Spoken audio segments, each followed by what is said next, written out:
Hello, hello, hello. Welcome to the first live edition of This is Mappa that we've been haven't we? Let me start again. That we haven't done in a while. I couldn't get my words out. This is rubbish. This is rubbish. It's been one of those nights, isn't it? Cut it. I can't even get my words out. We're doing it live as well. That's what makes it even worse. 40 seconds in. Hold on. Fuck it. Let's start from the beginning because that's where we need to start. Come on. Oh, How are you fantastic. doing? How are Oh, you? man. Yeah.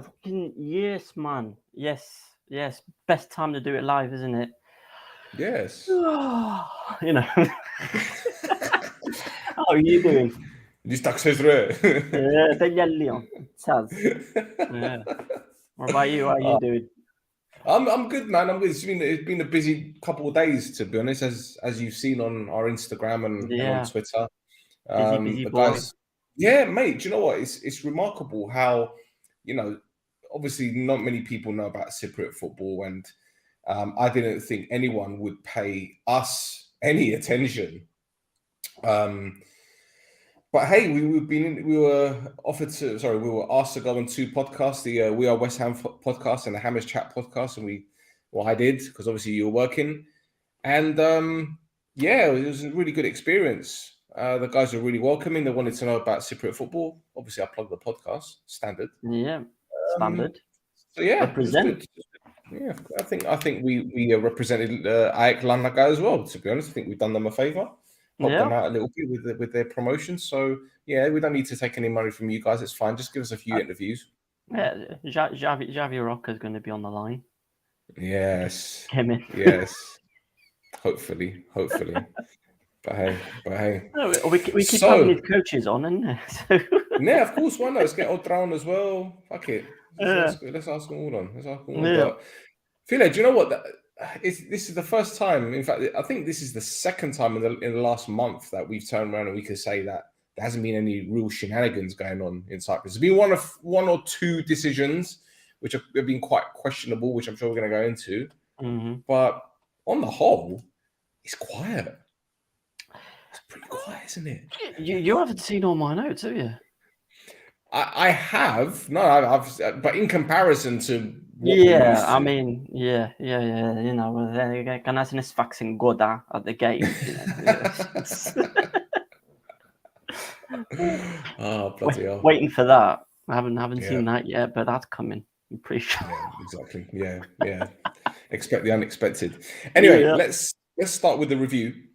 Mm-hmm. And we might as well kick off with AEK since they're playing tomorrow. No, Thursday night? No, Thursday night, yeah. So we're doing this live. So for the benefit of our listeners who are listening tomorrow morning, yes, we're going to talk about AEK beating Paralimni by 3-1.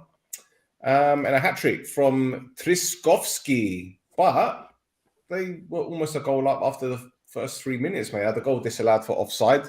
Rightly or wrongly, I don't know. I still think it's a bit of an iffy decision. But hey, listen, they came back to score 3 and won the game. They went top of the league briefly. But yeah, a comfortable victory. And I think the game was practically wrapped up by halftime anyway, no? I mean, pretty much. But you know, if this is the way it goes every time I play a team in Claret, you know, good on them, isn't it? You know, they did a thoroughly professional job. But yeah, Trzaskowski has found the best time to get into form. You know, obviously with the main season finishing off, and looks like he's finally getting in those goals. I think I've written it here. Yeah, along with the hat trick, he's now got 5 goals in the last 4 games, and he's been captain in 3 of them as well. So, well, we were saying at the beginning of the season, where is this guy? Why is he not playing? But obviously, Odro's pulled a blinder by preserving him for the most part of the season and unleashing him at a very important stage. So obviously, his experience and his know-how will benefit them. But the goals that they've been scoring again, mate, all stem from wide areas. Yeah. I mean, you know, they brought in Yakolis. Yep. Croatian, yep. Yeah, they brought him in, and he's basically slotted in where Gushko would have otherwise been, obviously with his injury. And he's the same kind of player, isn't he? He's there, cuts in with his right foot, crosses the balls in, gets the 1-2s with Twiskowski. I mean, 2 of the goals, it was quite standard for him, wasn't it? Yeah. Again, I mean, Farage had not the best of games, regardless of the scoreline. He probably would be a little bit disappointed with his performance. He had a couple of chances where I think he would have thought could have done better. But they needed this win, especially kind of the form they were in over the last 2 or 3 games as well. They needed like a route. But I mean, so this is the Baralimni goal. And you'll see this in the highlights as well if you're watching it. As the game goes on, and there's a few more corners and free kicks that Baralimni gets, the defending on Ajax side is a bit suspect. I think they need to work on that on the training ground. Hopefully, they've been working on it on the training ground before the match on Thursday. Because West Ham, if there's something they can do, it's they've got height and they've got power and strength. Yep. So if you're not able to deal with that, you're going to have issues from set plays. They a better team than Baralimni might have got more than the 1 goal. But yeah, Piric as well. He's been pivotal. Pivotal Piric. Yeah. Pivotal Piric. Yeah, there you go. There's the headline for Ajax during their European run. But if he has a showing like he did against Baralimni, against West Ham, there's going to be he needs to steady himself, because over the last few weeks it's been a bit suspect. I think it started with that Garmodisa game with the Juris's goal, where he just basically palmed it to him. So he needs to sort that side of his game out, is just to keep out these niggling little errors that are coming in. But yeah, they got the result that they needed here, at least, kind of to end the little dodgy run they had going. And that, I think that's the important thing for them, isn't it? Yeah, well, they obviously needed a win to go top. They wanted an emphatic start. I watched the first half, and it could have been 4 or 5, in all fairness. Baralimni were just absolutely dreadful. And I don't know what's happened to them recently. I don't know whether they've just they've given up, or they know that it could be life in Division 2 again. It could be anything. They haven't been blighted by injuries. Their players don't look knackered. I mean, they did give it a go in the last 20 minutes of this one.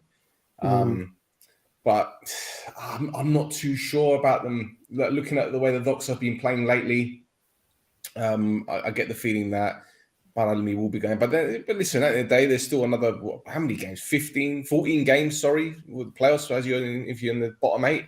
14 games, something like that. So there's a lot of points to be won there, in all fairness, man. I'm not going to... Yeah, down at the bottom, Yeah, I'm just looking at some of the comments that have come in. So there's Alboel 1926.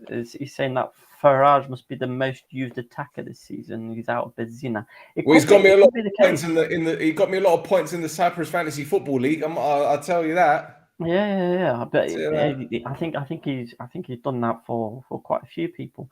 But it is right. It seems like the last 2 or 3 weeks, Farage he's not been the player he was, say, earlier on in the season, and I think that's why they brought in players like Jakolic and Nikolic as well, because Nikolic hasn't been playing as much as you would expect a player of his caliber, but he's probably been brought in as well to kind of refresh those attackers, especially with the fact that they do that overload. I do that overload, so there's a few. There's a few fresh legs that are needed, I think, especially for Thursday. Well, they were happy to let Ernest Asante go back to Doxa. He was out on loan at Ajax, and that was a very shrewd signing given Ernest's pace and what he can bring in terms of experience. So when he went back, I thought that might hurt them, because when it comes to the games like your Paralimnis and your Olympiacos, all right, you can't afford to rotate 11 players. But Farage, who is running on fumes at the moment, could Ernest have done a job against Paralimni at the weekend? I think so.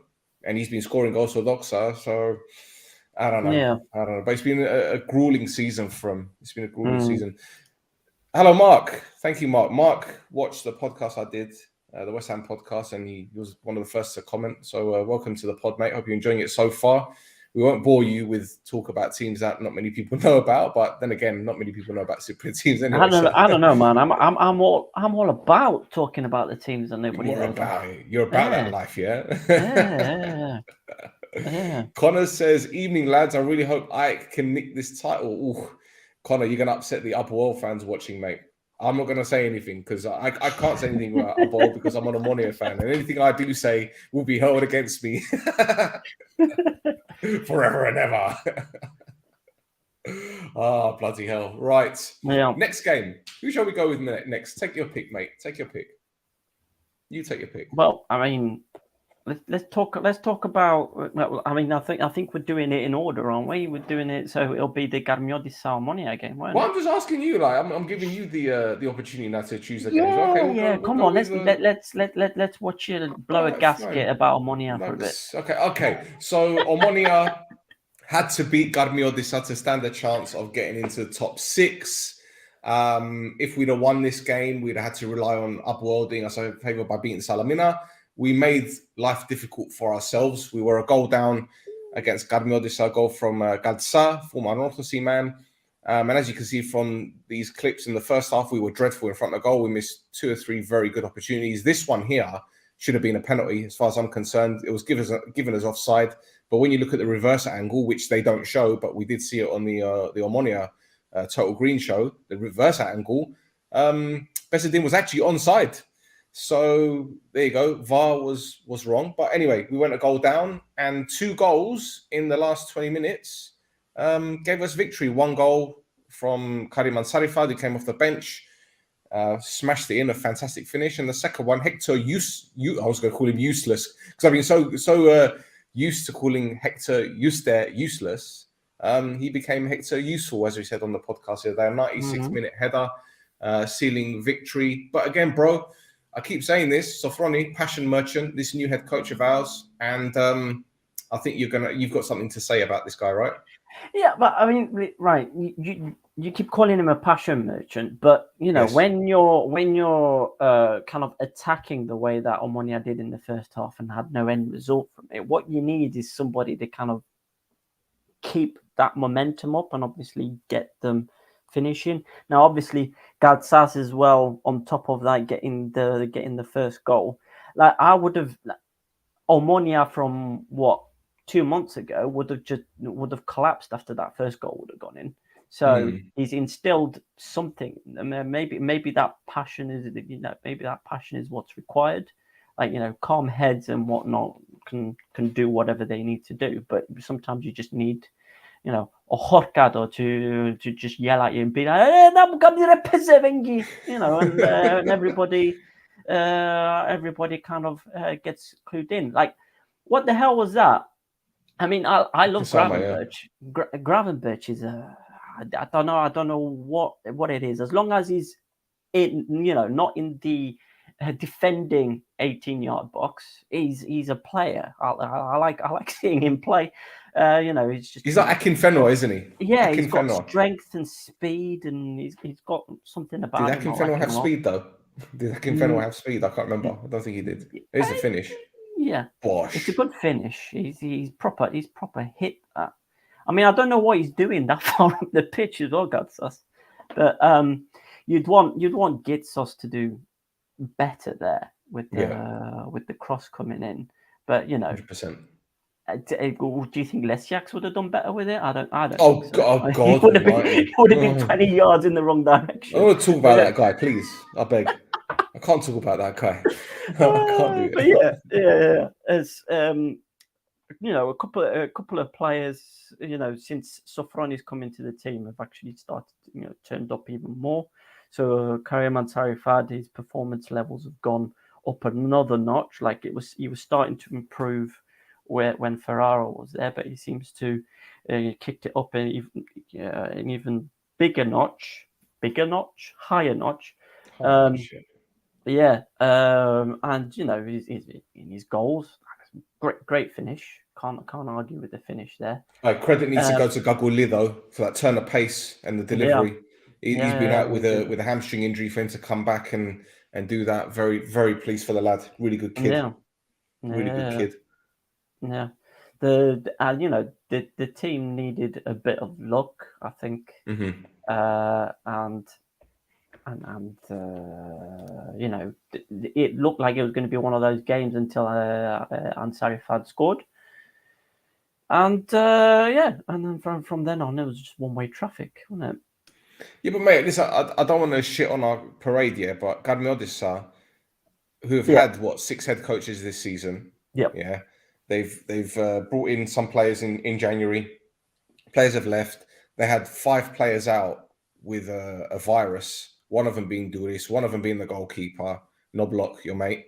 And Hubachan had to come in, and for us to huff and puff and get a winner in the 92nd minute against them. All right, I might be doing Gadmiodissa a disservice here, but we should be beating them before 90 minutes. This game should have been wrapped up in the first half as far as I'm concerned. And again, I don't know whether this is down to confidence or just lack of ability. A lot needs to change at this club. But we've gone into the top 6. And for me, mate, that's one of my nightmares coming true, because I've got no confidence in this team in top 6, honestly. No confidence whatsoever. Yeah. Maybe. I mean, top 6. Yeah, the problem with top 6 as well is obviously when you get into that bit, is more money in the coffers for the team, which normally you would consider that an advantage for next season, but obviously with the kind of how things are run at the moment at Omonia, you don't necessarily want the team to be getting more money in there for the chairman to go pull out of the club and not do anything with. I don't know. It's a weird one. I mean, but with the performance, just to put on there, Spogliarit, who was in goal for Gadmiodissa, they gave him the man of the match. So it wasn't just obviously kind of the poor finishing. He seemed to have put in a performance. At least they thought he put in a performance anyway. So there's that as well. The Spogliaric brothers, literally models, mate. Footballers / models.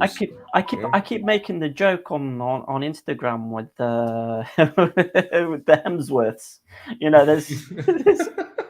There's the 2 really famous ones, and then there's the one kind of in the background that's been on Westworld, a little bit. It's kind of like you've got Danilo and so you've got the one who plays for Aris and the one who plays for Apollo, and then obviously you've got the one who plays in Gadmiodis. It's like the Jackson 5. Everyone wants to be Michael, but they can't be Michael. Somebody's got to be Tito, isn't there? Fucking hell. All right. Let's move on before we make Michael Jackson jokes. We can't maybe be making Michael Jackson jokes on this podcast. I know Chop this, yes, but on this one, no. Yeah, this one's serious. There you go. Right, let's go on to Doxa beating Agrida 2-1 in a relegation 6-pointer, even though it's not really a 6-pointer inside because they got to play each other twice again. But we've got 6 minutes of footage here, mate, and it goes to show how entertaining this game was. Trujic gave them the lead, gave Doxa the lead. Torres equalised, and then Garayanni with an own goal. Now, if I'm not mistaken, didn't Garayanni score an own goal against, was it AEL? He scored another own goal as well, but in that game, I think he scored in the right end as well. Yeah, that was the game, wasn't it? Yeah. That was the game. Yeah, hero to villain. Yeah, but this one was quite entertaining, mate. I mean, obviously there weren't any fans in the stadium. Well, there was how many? No, they were. I counted them. Yeah. I counted them when the Doxa scores the first goal. There's This one? 24 people. Yeah. Okay. It'll come up in a second. If you There you pause go. it and These count them, guys. there's 24 of them. 1, 2, 3, 4, 5, 6, 7, 8, 9, 10, 11, 12, 13, 14, 15, 16, 17, 18, 19, 20, 21. Where you got 24 from? Oh, there's one there, 22. Yeah, there's one. There's one behind. There's one behind the guy that fan, with the 23. outstretched. It's like, the where's guy with the Wally? hands. Yeah. It's like, where's Wally?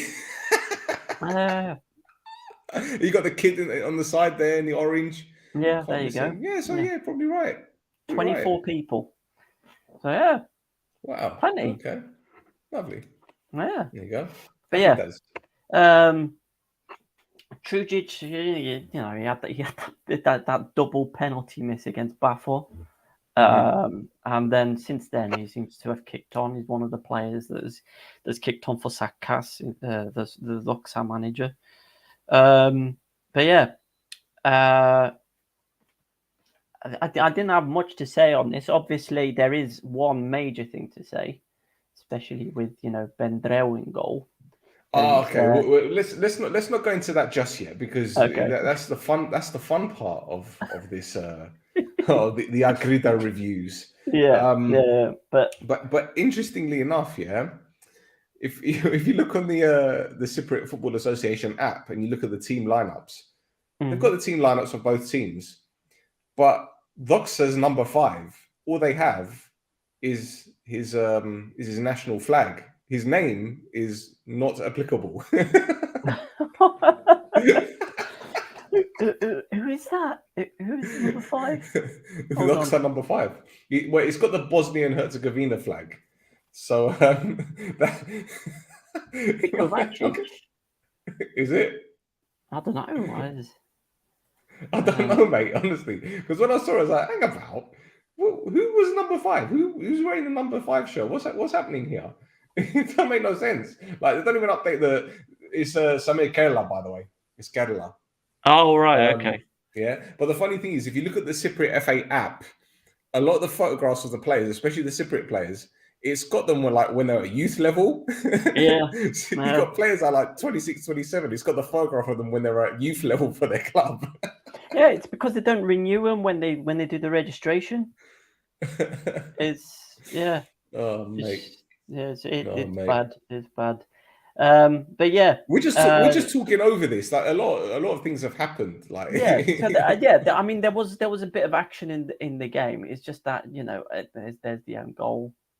That's a very disappointing own goal, man, to concede. I mean, you can see it. You can see it. They have to lift him off. He basically wanted the ground to swallow him up, didn't he? Well, no disrespect, but in this very stadium at the beginning of the season, this guy scored one of the most flukiest goals I've ever seen against Omonia. He took a shot from 20 yards, right? The defender stuck his foot out. The defender was right in front of him. The ball was going out for a goal kick on the left-hand side. The ball has spun, right, after coming off the defender's foot and gone into the top corner of the other side. I mean, for fuck's sake, I just want to get out that goal again, just to show people, to give them, just to show them how lucky this fucking goal was. So for him to score this own goal, no disrespect, mate. I'm sure you're a lovely lad, but Galera Batis. Oh wait, I'm sorry. I'm petty. I'm petty. I don't care. Yeah. Oh boy. Yeah, we're making friends on this podcast. Yes, we are. That's what we're doing. But yeah, is it worth watching the rest of these goals? Is it really worth watching it? mean, listen, right? I agree that the kind of performances they keep putting in against teams around them, that's all they're gonna have. The next 14 games is just teams around them, and if they keep putting in, not great performances, they're not able to hold their defense, and they're not finishing their shots. It's just they're down and out, aren't they? I think they're 9 points adrift, right? Yeah, is that right? Like, yeah. So I think they're going down. Sadiq cannot get a goal to save his life. No. In this season, it's been terrible. I'll tell you what, the fall off has been remarkable. Now you can argue again, this is his age, he's 35, 36, but this guy gets 10 goals every season. Yeah. Doxa would be Division 3 by now if it weren't for him. Yeah. He has been carrying them. He has, and it's probably it's one of the reasons why they are where they are is he has not been scoring the goals for them. But yeah, it's just some stats on Sakas as well since he's taken over at Oxa. They lost to Bafo in the cup and Aris in the league. All the other 6 games he's played, they've been either wins or draws. So yeah, he's had points against Anorthosis, Aboel, and he's beaten Garmiodisan and Anagridas. There you go. So I think especially if Paralimni, have their on off kind of business they seem to be doing right now. I think Doxa can get out of it. We do. I think they can get out of it. Well, they've got the players. I think, anyway. As we mentioned, Ernest DeSantis is doing well. Triich is there. Who else? Herrera as well on Herrera, yeah. Is Benny back? Is he injured still? Benny, I think Benny's injured. I think, but yeah, Sobchik is injured as well. He was doing really well for them the start of the season. So he's. I think they've got it. I think they can avoid. I think they can avoid the relegation. Look, we saw him against Garmiodis last week. Kovacevic has got things in his locker. Drajewski is a good player. So I don't see why they can't fight their way out of it. But then again, if you look at the teams that are above them, 3 go down, right? So it's going to be sticky. They're going to have to face Anorthosis, they're going to play Garmiodis, they're going to have to play Salamina, Olympiacos. I don't know. Anyway, Mark says, can you give a shout out to Frenaros? Yeah. Are they from Famagusta? Yeah. They're around there. Yeah. They're from Famagusta, yeah. There you go. Well, yeah, Frenaros is like it's next to Paralimni because Mark is a Paralimni fan. Mark is a Paralimni supporter. He supports West Ham and Paralimni. No, they've got the colours, haven't they? There you go. Yeah, where the hell are they? I'm in 3rd division. I can't find them. 3rd division, yeah, 3rd division. So I think they played against Albert. Must have played there. There you go, right next to Derinia. There, see. Right, there you go. Mark probably knows more about Cyprus than we do. Really, I know my geography, man. I know what. You know it good, yes. Kala, Dax. Okay, let's move over to Monday or Montag. Deftera. There you go. In different languages. And the derby that didn't have any fan trouble. Ahel against Apollon winning by 2-0. Wow. Blimey, mate. Bitta, who's been carrying the club all season, I'm surprised he hasn't got a bad back, gave him the lead after 10 minutes. Isra Kol, back from injury, scoring the second with 13 minutes to go. Frantic game, a lot of shit housing. I know Janeski had a fallout with Vada. Janeski had a fallout with everybody. With everyone, yeah. Kevin, I kept hearing him like in the first half just screaming at Miralas and Berahino to get more involved in the game. He was having a nightmare. We had handbags between the West and Roberge, 2 red cards. Yep. So yeah, pretty standard when it comes to a Limassol derby. Yep. But no fan trouble, as I mentioned, because there weren't any Apollon fans. Well, there were 2 fans behind the goal. I don't know whether they were members of staff, but I know they were celebrating when Isra Cole scored, 2 or 3 of them. So, yeah. Yeah. It's, Big Taz is in the goals again. Like you said, he's been carrying the team. He's been carrying them kicking and screaming into the top 6. It didn't look like It didn't look like anybody else wanted to be involved until about 3 weeks ago when Andone showed up. Yeah, and the way Andone's got this team playing, he seems to have like 2 or 3 or 4 different options and formations going. Like I sent you a WhatsApp message at one point. I was watching like the second half of the first 45 minutes, and the transition, he was playing like some weird 2-3-3-2 kind of formation where the full backs were moving further forward with the defensive midfielder, and Bitas was kind of sat back, and Warda and Va were the furthest players forward. They were just catching Ael on the counter attack. I mean, here you go. This highlight is case in point. Varda was the first player forward, and then Bitas, you see him running off the screen, and Varda being Varda decides to go for goal himself rather than to cut it across the goal to get the goal to set somebody else up. But yeah, Andone seems to have got this team clicking. I mean, he's only been in charge for 3 games now? This is the 3rd game, right? Yeah, that's right, yeah. But, in those 3 games, Apollon have turned up and played, like, got some results and, played some good football.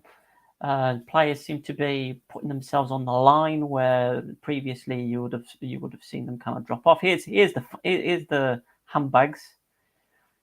Here's the handbags. Fight, it looks fight. Yeah, it looks like Romo starts something, and then De Vest goes in there to defend him, and De Vest seems to have grabbed somebody by the neck and tried to clothesline somebody else, and then Robert runs in and kind of like pushes De Vest. So De Vest knows what he's done, and that's why he's walking off without, he's like, yep, all right, I fucked up there. But you see Robert, he stays on the pitch for like another 2-3 minutes going, what did I do? I didn't do nothing. What? Sorry, in French. So, qu'est-ce que j'ai fait? Qu'est-ce que j'ai fait? J'ai fait rien. Je fais rien. But he's also Cypriot international, so he's doing that in the... So, qu'est-ce que j'ai fait, Malaga?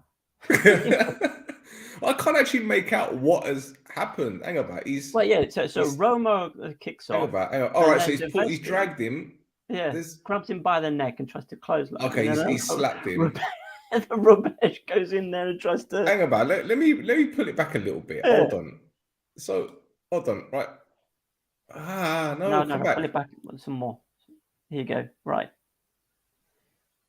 he slapped him. But why did De West get sent off? I don't know why he got sent off. So De Vest runs in after Romo gets into a heated discussion with one of the Apollon defenders. Okay. And he just flies in with his arm kind of outstretched. Okay. Hits somebody around the back of the head with it.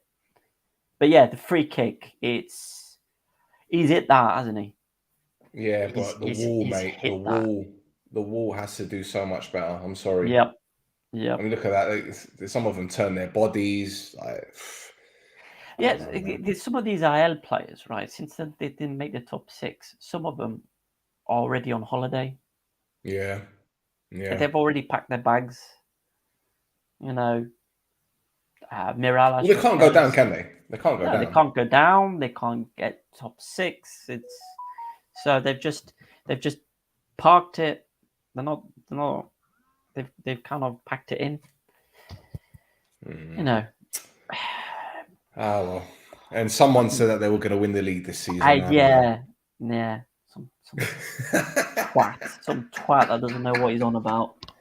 I mean, I've spoken about their attacking players so much, and just all through the season, nothing from them. Nothing. Yeah. It's bend it like it's right.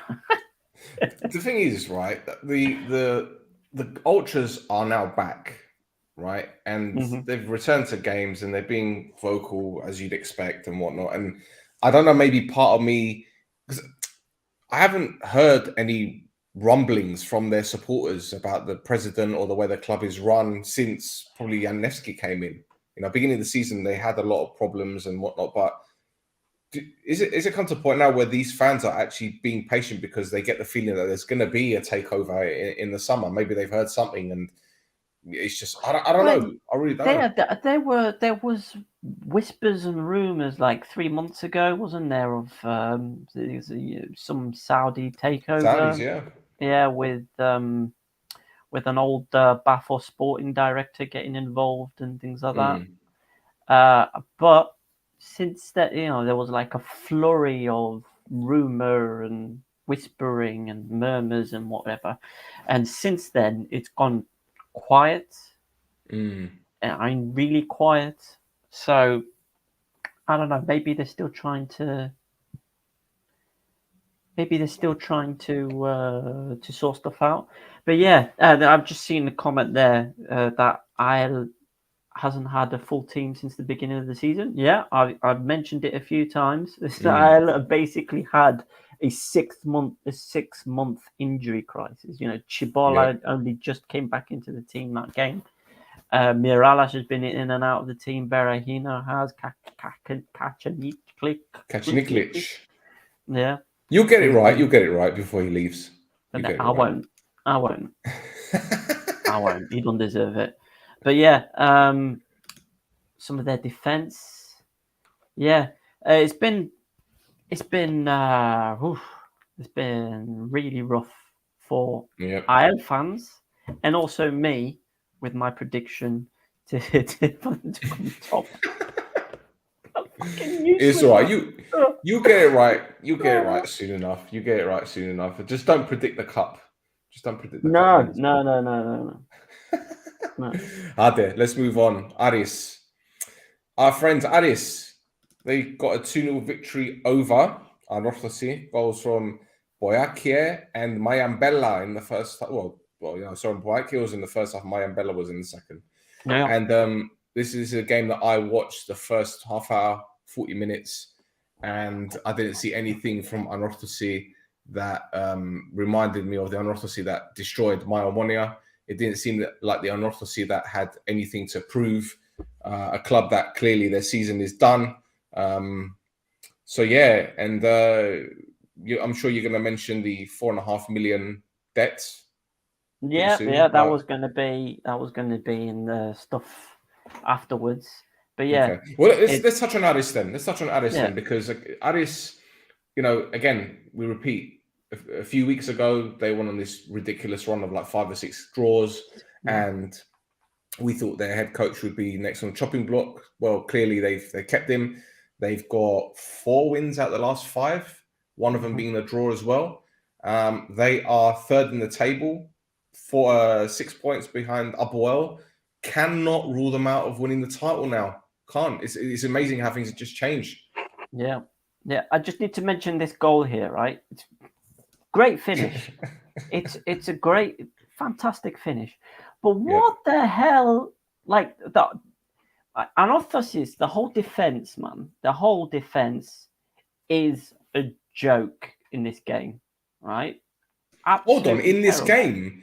We've been talking about them being tragic all season, mate. Well, yeah, they've been tragic all season, but they're like Loria, right? He has one mistake in him every game. He's like a goalkeeper version of Tyrone Mings. And what's he doing that far out, right? So he's that far out, but and then you see the shot come in, and he's still that far off his line after he's punched the ball out. Yeah, but he's like mid-30s now, mate. You can't run her up and down like that. Well, no, but his prime goalkeeper age. Oh, come on. It's a myth. It's a myth. That's a myth. Myth. But yeah, Aris, listen, right? If they weren't missing as many chances as they do, they would already be top of the league. They miss a lot of chances before they get the goals. I mean, you see highlight after highlight after highlight in this game, and they only scored 2 goals from them. So it's and I think that's probably where their draws came down to as well. So you see them, they're attacking, they're always attacking, they're always taking shots, they're always trying to find the gap, but they don't seem to be they don't seem to be finishing a lot of these chances. But when they do, it's really nice to watch. Yeah, they're not conceding goals either, which is another important thing. Werner Alves doesn't really have much to do these days, but yeah. Well, yeah, I mean, so I noted, and I thought he had 2 highlights all game, right? 35th minute and then the 85th minute. You know, so you see some of these chances here. If they're like you'd expect, like a finish, you'd expect there to be a finish. You know, I mean, why go with the outside of the foot there? Just you know. Anyway, it's there. I don't know defending, man. Well, they're playing a high line against a team that is rapid in the final third. They need to play the low block. They need to play the low block against a team like Harry. You can't play like a high line when you got Mayambella and fucking what's his name? Who's the other guy? I forget his name now. Name's gone out of my head. No. Which one? Gomez? No, Struski? No. Well, yeah, no, not Gomez. No. Come on, the other winger, Bambika. That's the one. Bambika. Sorry, name just went out of my head. Like Bambika is absolutely rapid.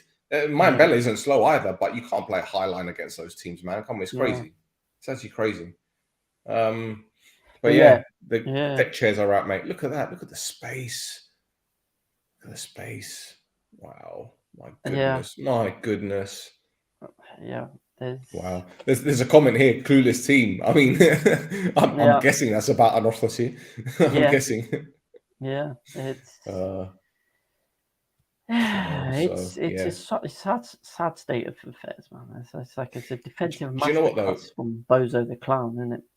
Do you know what though? I don't know. I mean, you mentioned the draws that have obviously affected Aris, but the lack of goals as well. I mean, obviously they've been putting 4 past teams, 3 past teams, but in a game like this where they've had all these opportunities, they could have been 5 or 6-0 up. Now, obviously the title ain't going to go to goal difference or goals scored, but you want to go into the playoffs after absolutely pounding a team 4 or 5-0, and that's a statement of intent. And I think they might regret that, you know?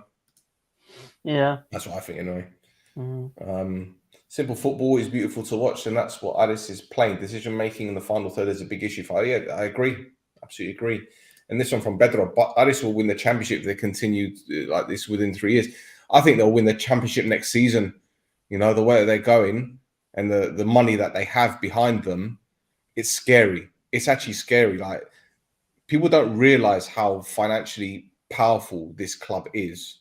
I don't know. I think it'll be less than 3 years, mate. They seem to be moneyballing it as well. So yeah. But the thing is, they're making some very shrewd signings. If this issue with Ukraine continues, they'll probably get Gogorin back on loan next season again, because Fiorentina ain't going to want to touch him, and he's been massive for them this season, absolutely massive. I mean, he didn't play.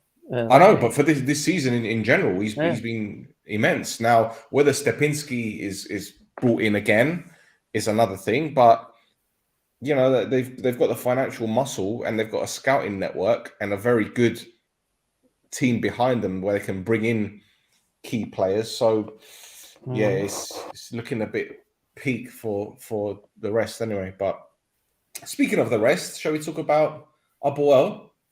Let's do it. Let's talk about Abuel. Let's talk about Abuel. Why not? Finish the season, or this first round of games, should I say, top of the league after beating I've got the footage. I've got it. Sorry. For some reason I did the Addis game even though that was tonight. But anyway, yeah, so they beat Salamina by 3-0. A pretty convincing victory in all fairness, although probably down to Salamina being with 10 men after Majek was sent off, which even now, I don't worth know. talking about it. It's worth talking about it. Well, goals were from Donis Kvilidaya and Makeda, but the game obviously turned on that red card. And look, again, I'm going to get a lot of stick for this. I think I've been fair on Upwell this season. I think I've been fair on them on this podcast this season, and I've called out a lot of bullshit that's gone against them. But this decision to the red card, mate, like you're 22 minutes in, and something as it was a stupid red card for me. Like that's never a red, but I'm sure we're going to see it in a moment, and people are going to agree with me. People might disagree with me. I think that's a very soft red card. You'd be lucky to even get a yellow. That it's so it gone. Yeah, I think it's because of there's two. He's done it twice. So there's the first one, and then obviously there's been the blow, and then he bam, he does it again. Now, I think the red card come out straight away because there's two different situations that have happened in the same phase of play. Now, Villafañez makes a massive meal of it because the arm doesn't come up to his face; it's like in his chest.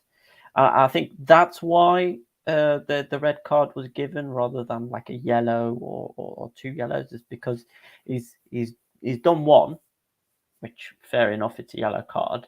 But then, as Villafañez is trying to get the ball off him to take the free kick, he's done a second one as well. So I think that's why you could argue again. It's soft. It really is soft, but that's probably why the red card was given. I think my main gripe. I mean, look, I didn't watch this game in full, but I saw that moment, and the referee was very, very quick to hand out that red. Yeah, I don't even think he went to VAR. I don't think he even looked at the screen or anything. You know, no. But VAR. I agree. That's never a red. I agree 100%. Never a red. Never. But VAR should be getting involved if a referee's making a mistake. I agree. Now I'm going to play devil's advocate here, okay? And this isn't me being a conspiracy theorist. I'm just saying this for the point of conversation. Oh, here we go. Is it a coincidence? Is it a coincidence that they've had a moan about the referees, and all of a sudden this decision is given to them? I'm not saying the referee gave them the win. I'm not saying he gave them any penalties or anything, but that particular decision was huge. And I just think that, as we said before, not just for Arbor, but other teams as well, referees in Cyprus, when they make a mistake against a team, a few weeks later, they make another decision in their favor to kind of redress the balance, so to speak. And I think this is exactly the point, exactly the case. Yeah. I don't know, man. It's definitely a soft red, but the reason why I think he's giving it as a red is because it's two elbows in theory. Because you see a bit further on in the game, Dalcio, I think, throws an elbow and he gets a yellow card for it. I don't think it's shown in the highlights, but yeah. It's just it's just a yellow card. Anyway, Kvilidaya scored. I mean, what the hell? Yeah, he scored, but they all started from Salamina trying to build from the back like idiots. Yeah. Right? Yeah. You're a goal down. You're down to 10 men against Abuel, who press high, who are quick, who are very physical, and shit like this happens. So I'm not surprised. So I don't feel sorry for him at all for that. That's stupid. Right, that's the other thing, right? We've been ever since we said about Salamina's defense being solid. Yeah. Been absolute shite, haven't we they? bocked them. Yeah. God. Oh God. But yeah, look, this was a convincing Abuel win, and look, they didn't give up here. I'm surprised this goal wasn't disallowed for the push on the Salamina defender's face. But look, some days they're given, some days they're not, and you can't really argue with it. You can't. I don't know. You'd be kind of clutching at straws, really. I don't know.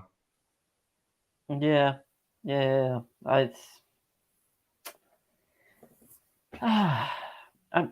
See, this is the thing. Like when you watch it the first time around, you think it's the flailing arm that caught him, but he went down like a sack of spuds with the push to the face. He didn't even touch his face, to be honest. Yeah, I think the other reason they're going they're going for things like that is because of obviously the decision for the red card.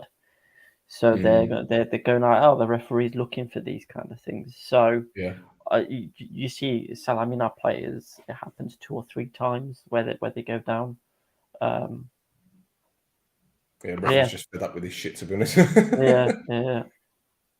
But 2 goals disallowed, rightfully so. First one offside, second one, yeah. Mark, good night.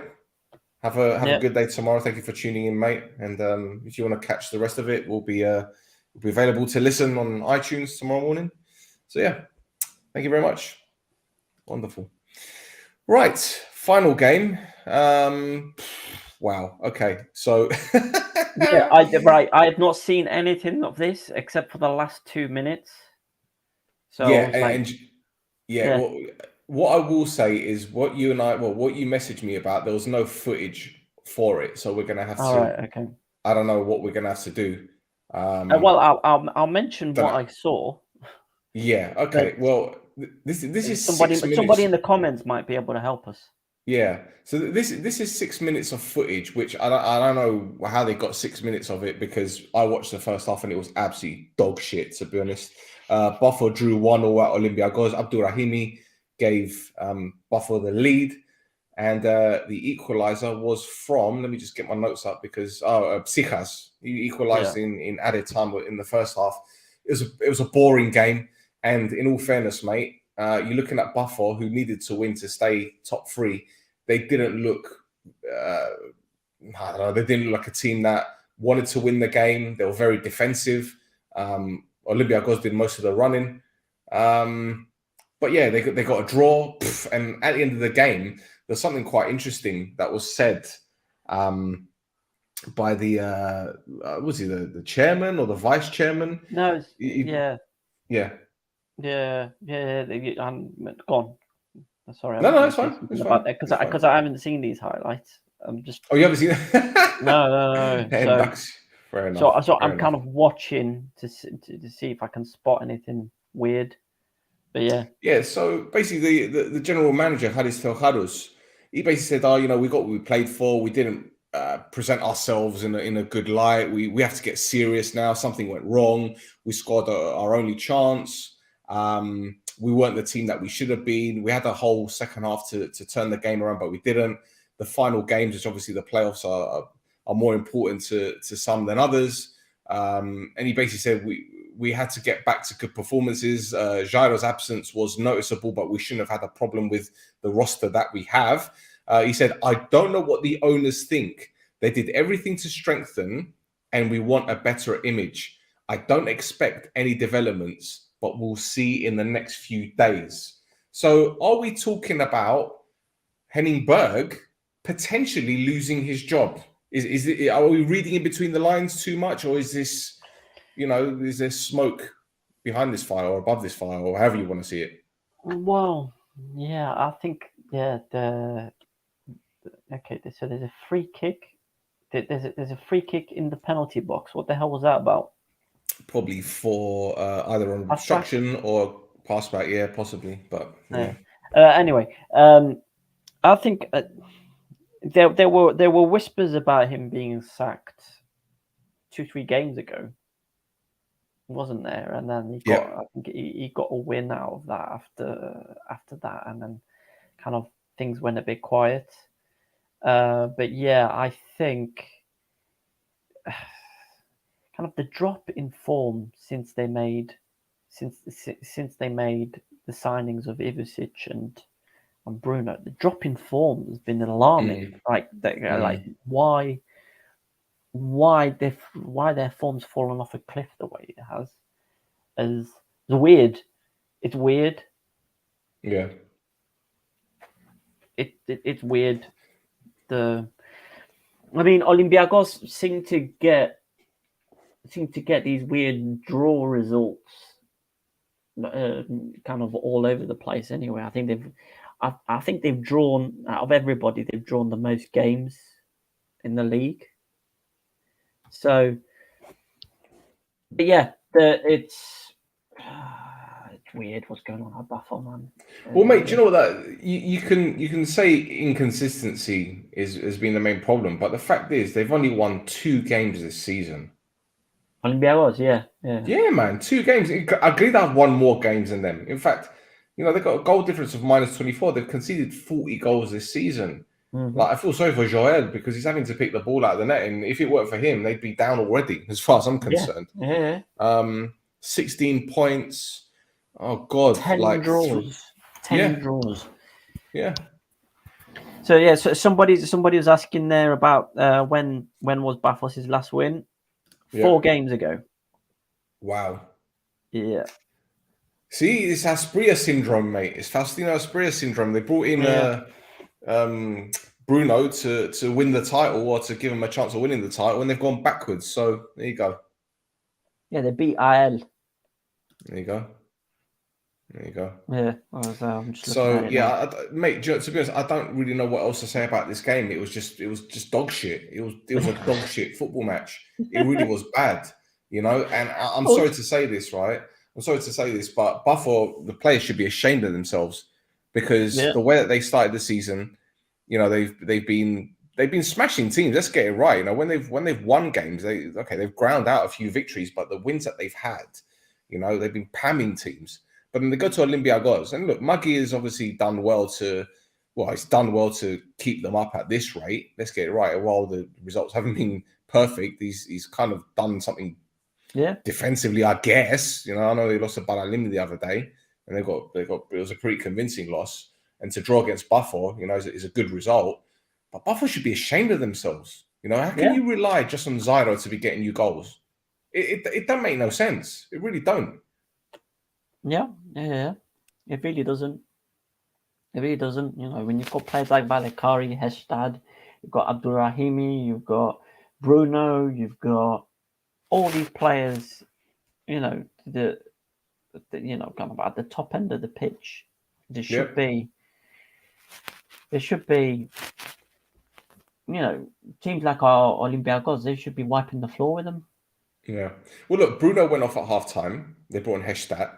Bentancur, the striker who they brought in January officially, even though he was training with them from the summer, he came off for Valakari. Valakari had 45 minutes, but something happened with Valakari, which you told me before we started going live, and I haven't seen anything or read anything about it. I don't know. Yeah. So maybe the viewers can shed some light on what's happened. Yeah, because I only watched the last 2 minutes. So there's 6 minutes of injury time. I tuned in when it was 95 minutes, and they still played for 2.5 minutes after that. And the final whistle goes, and then Valakari will not leave the referee alone for like another 2-3 minutes after the game's finished. He's just up at the referee. Referee's just going like, he's like not even looking at him, just going, go home, go home, go get changed. Game's finished. And Valakari is in his face, going like, proper going off on one. So I think, kind of the way the game ended, it looked like Buffalo were about to go on the counter attack. Maybe it was something to do with that. I don't know. But why was there 6 minutes of injury time? Yeah, I mean, the last clip that we just saw was in injury time, and it was a corner from Buffalo, from Olympiacos, which was headed wide. So I don't know what could he be complaining about. No idea. They had an extra 2 minutes to try and get that winning goal, and just didn't happen. But yeah, Valakari was proper in the referee's face. Well, nothing was said.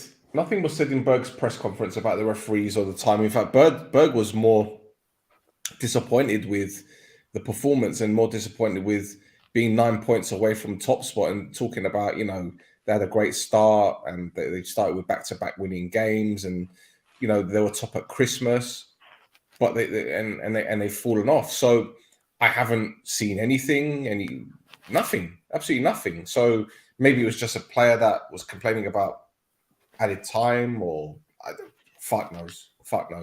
But Valakari it looked like Olympiacos. It looked like more Olympiacos was going to win it at the end instead of Buffalo.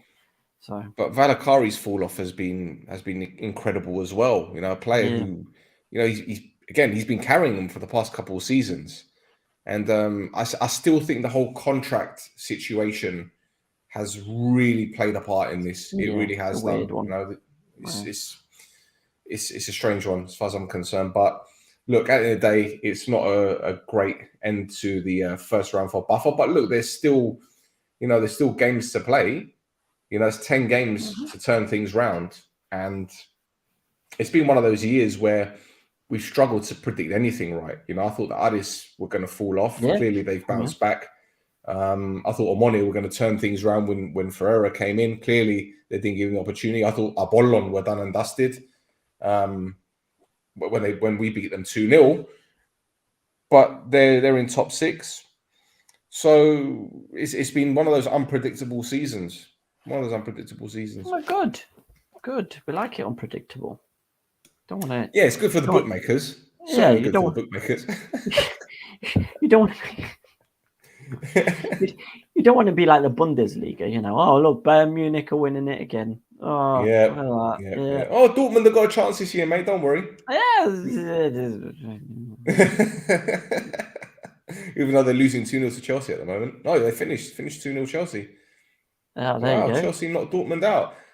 There you go. Graham Potter turned things around, Rodri Giggs. See, I told you. Sorry, Rodri and I have got this back and forth. He doesn't like Harry Potter. He doesn't like Graham Potter. I like him. He likes Eddie Howe. I don't. So it's a love-hate relationship Rodri and I have. But anyway. So yeah, any other news? Because I know there's been a few shenanigans going on in Cyprus. So obviously we just mentioned briefly what's going on at Anorthosis. So obviously with Boulaïdi's handing control over to this Andreas Sandis, they had a meeting last week about what's going on at Anorthosis in the financials. Now, after the meeting, Sandis went on radio and did the press run and confirmed that Anorthosis need to find 4.5 million euros to basically fulfill all obligations till the end of the season. So 4.5 million euros in 3 months? They've got to find that from somewhere. And it's basically, as I understand it, Boulaïdis basically seems to have ransomed the club to try and recoup some of the investment he's made over the season. Well, in the summer, obviously, he threw a lot of money at the club to get them to a position where he thought they would be challenging, and obviously that didn't work out with all the sackings he did and all the people turnover kind of in the background. So I'm guessing he's resorted to he who blinks first kind of thing to try and recoup a little bit of his investment back. But what that's done is put the club on a precipice. So he knows he's not going to get his money. He knows he's not going to get all his money back. But what he's trying to do is get as much money off his back as possible. And the way he's doing that is holding the club ransom and waiting for somebody to empty their pockets. So yeah, you've got that there. He wants £7 million for his stocks. A team not in the top 6, not in Europe, is who's gonna give him the 7 million? I mean, the thing is, mate, the PLC deal that's there as well is until 2034. After that, PLC control reverts back to the Soma deal. I think it's the same kind of deal that Omonia has, the Soma deal with the PLC of the football club. So Hamboulaz is obviously going to have to do something to save the club, bring people together, try and do something. But it's basically whoever blinks first, I think, at the moment, and that's gonna. I'll tell you what happen. I think Sandis has come in to bridge the gap between Hamdulillah and Bulaidi. I think he's there to be the peacemaker, to be UN, but I also believe that he's got an ulterior motive being there. I believe he's the head of the PLC that Bulaidi owns, I think, in Bahrain, if I'm not mistaken. I think he's the chief exec or something along those lines. But he's also into property investment. Now, it wouldn't be a surprise to me if Sandis has got some involvement in Larnaca Marina being redeveloped. It wouldn't be a surprise to me if he's got property there that he's going to be either turning into apartments or whatever. And it wouldn't be a surprise if he's there long term at the club and he's amalgamating everything, linking it all together.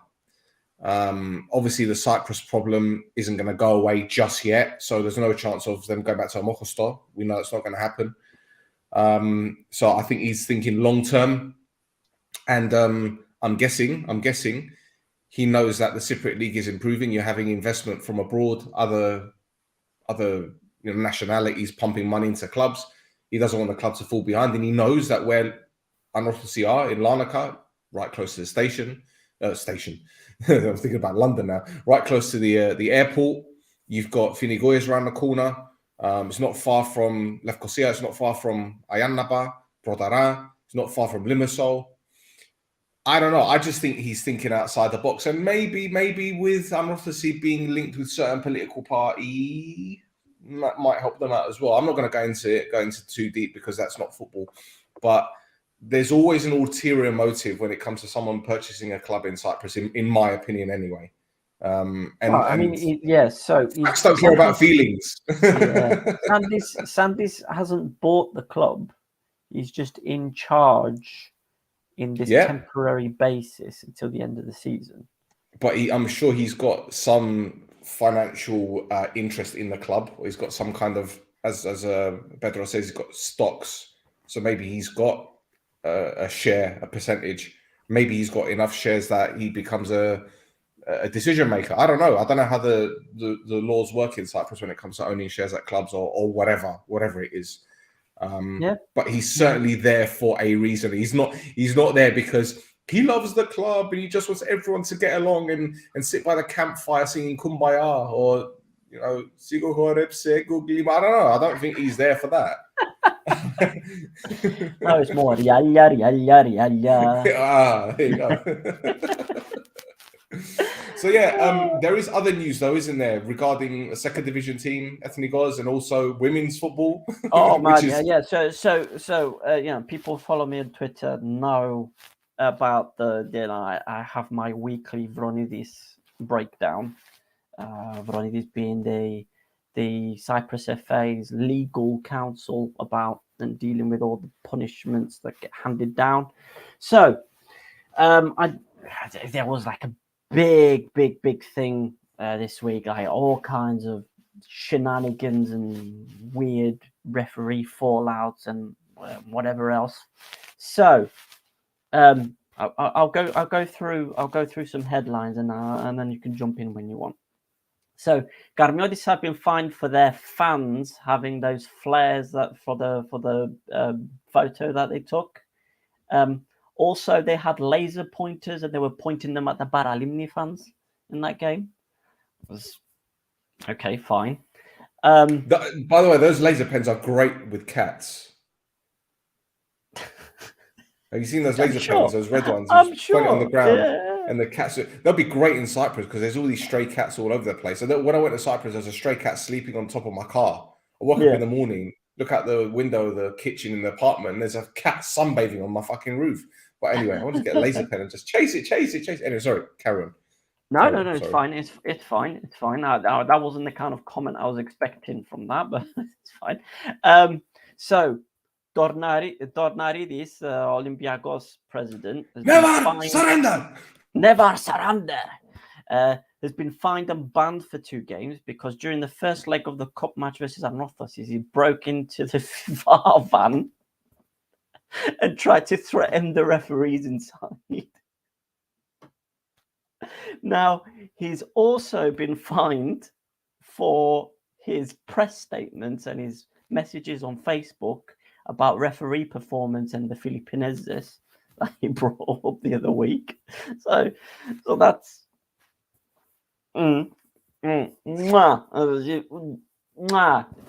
fantastic stuff. IL have been fined for fan behaviour that included the drinking of beer and zivania in their cup match. In the league, they threw stuff at an AEK player, and some fans entered the pitch at the end of the match. Now, Apollon had fans banned for the same thing the week before. IL got a fine. Maybe it was the amount of fans. Maybe there were more Apollon fans than there were IL fans. So they kind of thought, well, I'm just one thing there. That's all I'm saying. Now, Omonia were fined because a fan threw a lighter at the fourth official. We threw a lighter. Yeah. One of our fans. Yeah. We have fans going to games now. I'm sorry. Well, yeah, and apparently they feel so strongly about their games they're throwing lighters at people. Imagine like borrowing your mate wants to borrow a lighter to light up a cigarette, so he throws it. Yeah. So Anorthosis have been fined as well because of fan behaviour. Again, the beers. The Cyprus FA and Veronidis has got a problem with beer. But by the way, did they say what brand of beer it was? No, sometimes they say beer, sometimes it's beer and zivania, and at one point I saw beer, zivania, and a whiskey. When you see whiskey, you know it's fans. They've got cigars as well. The cigar, you know, proper going off on one. But yeah, as well, Sandis. Talking about Anorthosis again, they've been fined for going into the refs' changing rooms at halftime in that match against Olympiacos, where Donaridis broke into the VAR van.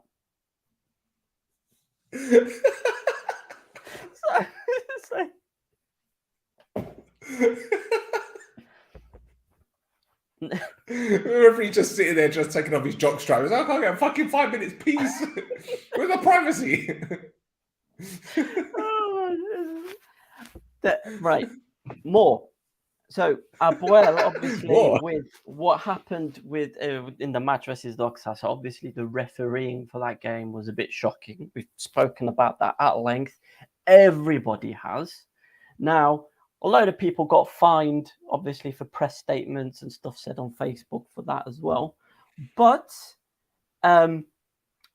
Petridis, who's the president of Abuel, Petevinos, who's their press secretary, an analyst, Aristogleos, and one of their officials, Savidis, have also been banned for 2 games because of their reaction to the ref at the end of the game.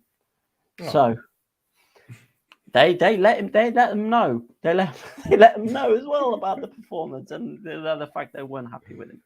So now, Achna. So Achna is one of the teams, obviously, that are going for promotion. Somebody mentioned it, that there's basically 2 points between 3rd and 6th. Yeah, it's them and Omonia Koscielnia, isn't it? They lost 1-0 to them at the weekend. Yeah, it's been So Aez and Othellos have got like a bit of a gap, and then Achna, Beja, Achironas, Onisildos, and Omonia, FC United of Manchester, Omonia 29, whatever. They don't say that. Well, fucking hell. You get me killed. But yeah, they're in with a shout. Now, Achna, obviously, because of what went on, like it's been talked about a lot, the referee getting attacked by their fans. They've been fined and have had fans banned for 1 game, for 1 home game, and they're not allowed fans for 2 away games. So it's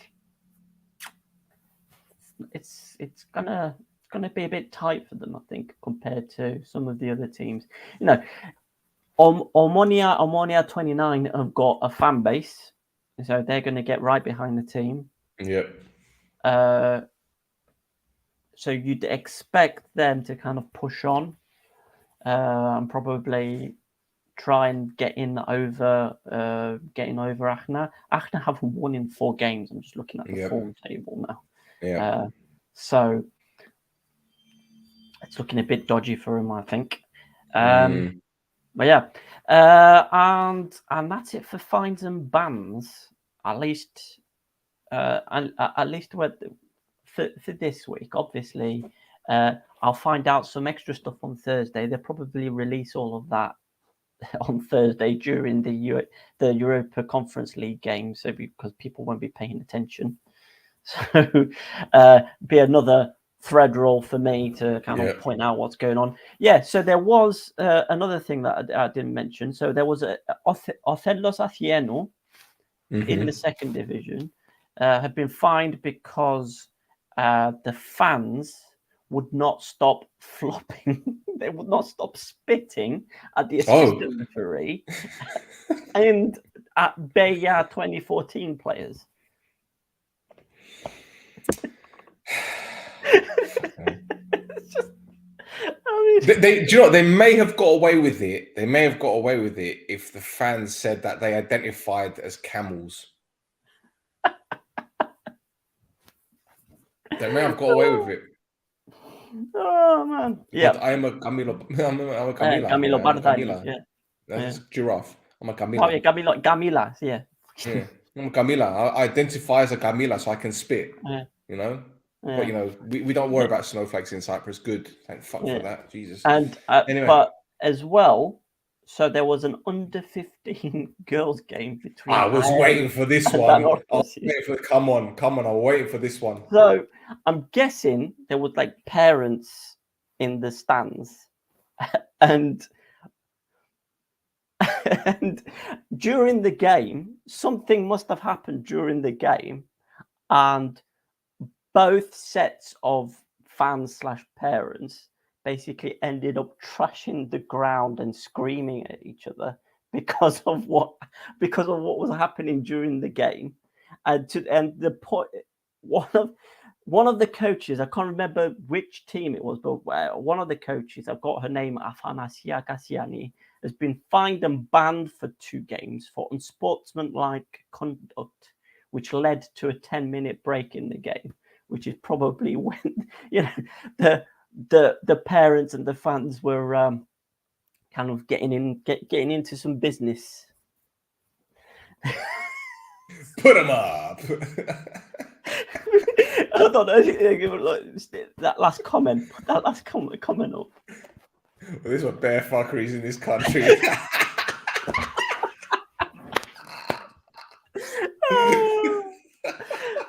amazing. So there's one more. There's one more which I thought was really funny, which I thought was like kind of a bit like, you know, Jose Mourinho sneaking into the ground in the laundry basket kind of thing. Is Spilevsky was banned for 1 game. He had a touchline ban for 1 game, but the Cyprus FA found out that he was circumventing the ban by sending cryptic messages to the bench to Morse code make or something. Changes. Yeah, so basically he was sending messages to his coaching team on the bench to make changes and to tell players to do stuff. So he was circumventing the ban. What was he in the stadium? Yeah, he was in the stadium. So I'm assuming he was on the opposite end. It was on the opposite end of the. He was allowed in the stadium. You know, like the. I know. Guys, I love you. Yeah, guys, I love you. Yeah. So he must have done something similar, but obviously secret messages to be like, listen, when I touch my nose, you go 4-3-3. Yeah, you take Bambiga off and put Boyake on. You know. So, yeah. So I could just imagine him writing notes and giving it to the ball boy, and the ball boy just running around the other end of the pitch.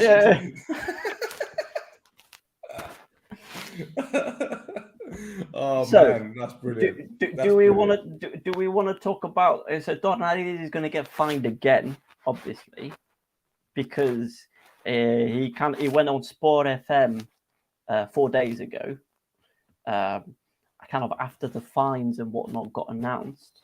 Yeah. And basically, so I've translated what he said exactly. So I've translated it. So at some point, a man has to say, enough. Somewhere you have to say, enough, compare. I've said enough. I don't want any more money. I want to be an author and to sell spaghetti and biftecca. Mr. Tomas needs to stop to answer the phone and to deal with specific presidents. You know, to be president, you need to be friends with everyone. If he stays with everyone that he surrounded himself with, it will be our destruction. Let's close up shop and go home. We're asking for honesty, right? And then he said the last season's situation with the referees was 9 out of 10 bad. And this season is 6 out of 10 bad.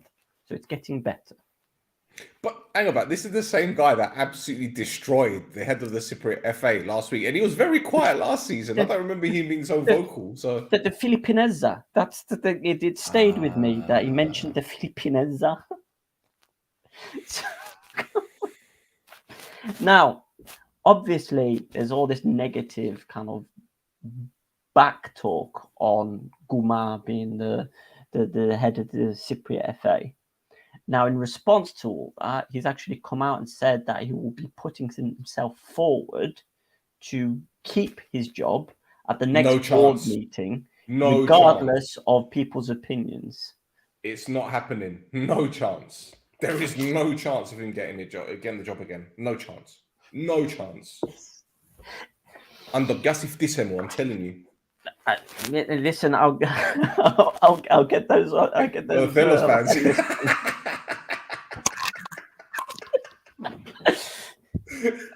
Oh, we'll go to Mazzodo, yeah. Oh, fucking hell! You love to see it. So you love to see it. One more thing that has kind of been swept under the rug. No one's bloody talked about it. But except for the guy Giriago, who reports for the Cyprus Mail in English, he's the only one I've seen report on this. But the EU is going to decide if the 3 Lemeso clubs owe rent on the Chris Kashikari Stadium. Oh, okay. Yeah. That's an interesting one. Yeah. Because, I mean, there's already... There was the head of Goa as well, who had an interview on the radio last week, who was like, yeah, the European Union is looking at, obviously, the weird stuff that's gone on with the stadium. But, we've been very open about what's gone on, and we know there's been some dodgy business, but we'll let them deal with it. I'm like, how has no one been fucking sacked on this? Like, no heads have rolled. Like, no one. That fucking Iburgo, that Minister for Transport, right? With the... Oh, here we go. I'm muting myself for this one. Can you see the vein here that's starting to pop up just thinking about that fucking... Oh! And then he was like, he posted on Twitter as well, being like, oh yeah, very proud of my work over the last few years working with this government. And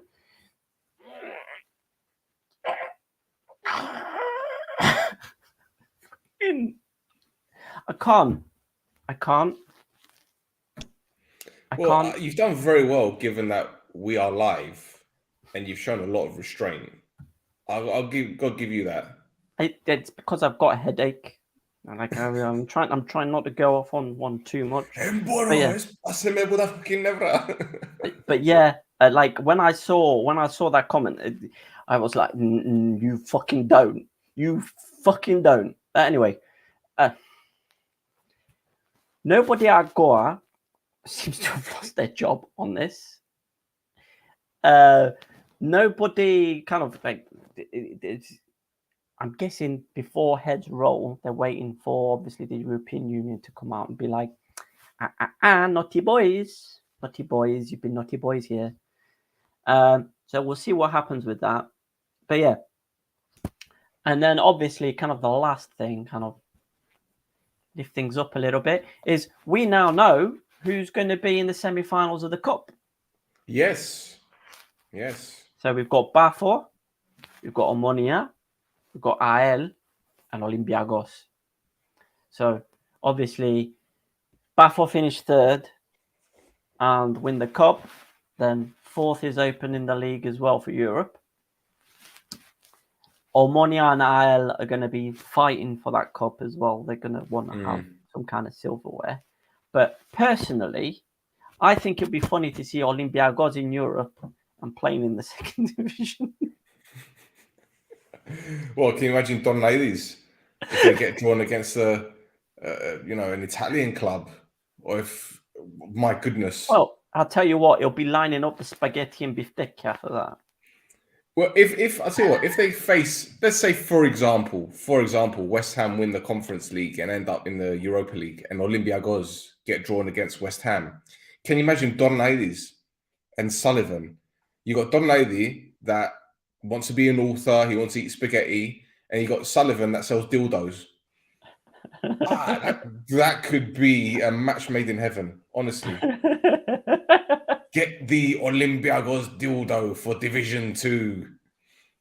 If you don't have any penetration up front, we got the right penetrator for you. Positive vibes. Anyway, we've done an hour and 26 minutes. Let's wrap it up with the league table. Yes. Shall we? Yes. This is how the table looks now after 26 games. We're done with the first round of games. Apoel top on 59 points. AEK second, 57. Aris in third, 53. Then you got Bafor, Apollon, and Omonia. They are the top 6. As you can see, that black line is separating the bottom 8. That little red line, as you can see, above 12th, in between 11th and 12th, are the bottom 3. So at this moment in time, Doxa, Olympiacos, and Agreda are down, but obviously they've still got their matches to play. There's going to be, how many games there? There's going to be 14 games in Group B. So Doxa still have a chance of survival, and Gadmiolis are teetering at the moment, aren't they? I know it's 6 points, but at this stage, 6 points could be nothing. But I think they'll be okay. So do you want to stick your neck out and say who's gonna go up? Oh, sorry, who's gonna go down? Who's gonna go down? Who's gonna leave. Yeah. So I agree. There's a down. There's no. I mean, they've got 2 or 3. They've got 2 or 3 very good players. So you've got players like Clemente and Vasco Lopez, who could probably do a very good job with your Salaminas, your Anorthosis, them kind of things. They've got a very good goalkeeper that they're not using. We didn't mention the Onodi clock. No. They're not using him. They're not using him. I'm pretty sure he can do a better job than Vendrell is doing at the moment. So play him, you cowards. Play him. But anyway, yeah. So I agree that's a down. Olympiacos, I think it'll be that they'll. I don't see them getting out of it, but if they do, it's gonna be a story for the ages.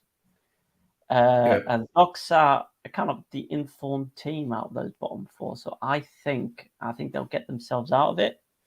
I think Baralimni will probably be the team to go down. Okay. I think Garmiodissa, you say they're probably safe, but I think they'll get dragged into it. I don't think so, man. I don't think so. I really don't think so. I think they'll be.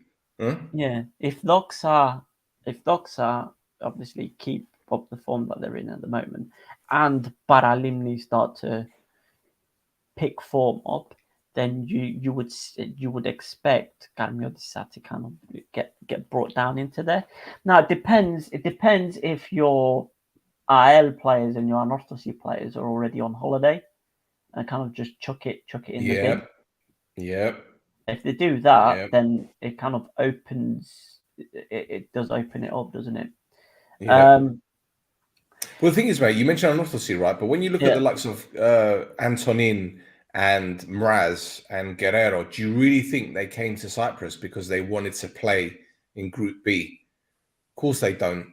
So I don't know, man. I don't know. This could be a sticky one for us. Obviously, they're clear at the moment, but stranger things have happened, man. This season has been, oof, it's been topsy turvy to say the least. Honestly. Yeah. But yeah, I've seen somebody say predictions. Yeah, brodo euro. If you want to if you want to bring up that, if you want to bring up the league table again, I'll just chuck some predictions in there just to. Okay. Yeah. Go on. So Omonia and Apollon are going to stay where they are, and I think. And I think Bathos, they're I think they're going to go all out for the cup. It's going to be very difficult to come back from that. I think Abuel are going to probably going to get it this season, and Aris will probably finish second, and it's because Ajax have got, especially if Ajax perform against West Ham in these two legs. If they manage to do one against West Ham, then their season, kind of the domestic season, is going to go in the bin, just because of fitness and the rest of it. Because of course as well, their season started a lot earlier than. I mean, it started the same time as Abuel and Aris's, but obviously Abuel and Aris went out a lot earlier in Europe. Yeah. So their players, I mean, already kind of your Farage, your players like that are already kind of starting to see them lag a little bit. So especially now, kind of the intensity of the matches that they're going to be playing in the top six, it's going to be difficult for them.